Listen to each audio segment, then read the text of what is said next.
There's not one person that could honestly say that we expected Brandon Zylstra to rise to this level. When do you start considering Brandon Zylstra for MOP in the Canadian Football League? He has chased every dream. He has opened every door. Brandon had to work his way from the ground up. He's just chased plan A as if there was no other choice for him. Odds are really stacked against me, but I knew that, with persistence, hard work, and, just dedication that, I'd get to where I want eventually. Brandon Zylstra was born in Spicer, Minnesota, a community just less than 2 hours from Minneapolis. Population, roughly 1,200. It describes me, Spicer, Minnesota. Very small town. We really take pride in our sports there. A lot of lakes. That's what I grew up doing. I was on the lake every single day. Water skiing was definitely a passion, but for Brandon, the dream was all football. So I kind of fell in love at a super young age. Every recess we had growing up, always outside playing football, like rain, shine, snow. He always wanted to play at that next level. He was very determined, very persistent. We just said, yeah, we'll keep working at it and good things will happen. I write down my goals every year, and I have like 5-year goals pretty much written out. And that's something I've done since I was little. Brandon's goal coming out of high school was to play Division I football, but it was not to be. He ended up at Concordia, a Division III college in Moorhead, Minnesota. I think his first play from scrimmage for us was a little 5-yard hitch route that he stretched and went like 65 yards on.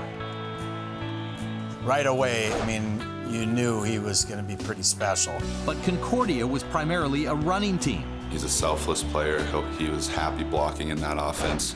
Although it may not used him to the best of his abilities, he was a total team player. And though he was productive, at the end of his senior year, Brandon had no pro offers. I didn't have much money in my bank account. I kind of took a loan out. I was borrowing from my family and stuff, but threw a bunch of clothes in my car, my cleats and stuff. Brandon called me and just kind of said, hey man, let's figure this out, let's chase it.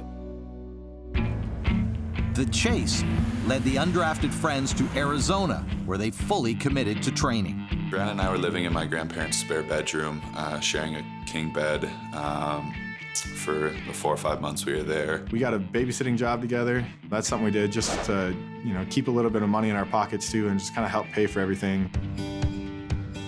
Brandon and I knew we had that mindset and work ethic, and we'd hold one another accountable, and we're pretty competitive, so we weren't going to go down without a fight. The journey took Brandon to any tryout he could get to. At each, he followed the advice of his trainers. They said, you got to do anything to stand out. I always told us to take off our shirts because, we were like a solid build at the time. Anything like that, I'd throw a backflip every time before I did the 40-yard dash too, just to show athleticism. One of those tryouts was with the CFL's Edmonton Eskimos. There was one guy in particular that just continued to truck through everything, every drill, and continued to make catches, and that was Brandon Zylstra. I remember that phone call. Mom, I think I did okay. I didn't drop any balls today. Brandon followed up with a successful mini camp and earned the invite to training camp. So when I got into camp, I was always staying late after practice and stuff, catching with one of my best friends up here, Bryant Mitchell. And we'd sit there and talk over the different stuff that we learned that day and stuff like that. We'd get in meetings the next morning, and I'd see what AD did. I'm not gonna lie, he was like this annoying rookie. I'm like, bro, chill out, But just simple things, why did you release inside?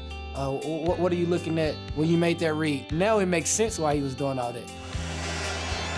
And in the end zone, it's Zylstra with another touchdown.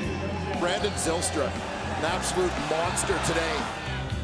Your first 18 games of your career, if that was one season, it's the 7th best receiving season in CFL history. What goes through your mind when I say that? That's my job. That's what I'm supposed to be doing.